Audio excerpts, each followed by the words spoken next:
Boosting your post is not Facebook advertising. If you're serious about getting quality leads and serious buyers and also gaining more control over your ads, you need to do this instead. Let me show you how.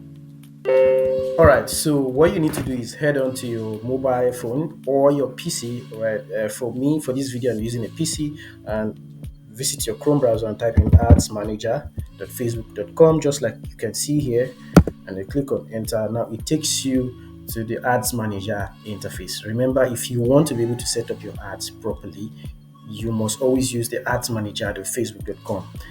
If you can see, the interface is quite different from what you have on your mobile app.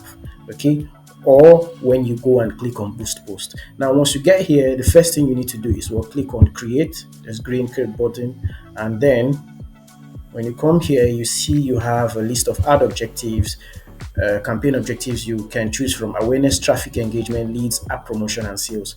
Whichever or whatever your goal is, any ad objective you choose here, it helps you to gain much control. You see there are a lot of features, there are a lot of conversion locations to which you can be able to edit your ad and get massive results from, instead of going to click on the boost button on your page. That is not what you should do if you want to run effective ads and get results. So if you're interested in more videos like this, and if you want to learn how to run Facebook ads from beginning to end, from scratch, even if you're a beginner or you want to optimize your ad to get results, please click on the subscribe button, like and share, so you're going to see more of my videos. And check out my video on my page. You're going to see a video on how you can be able to run meta ads from scratch.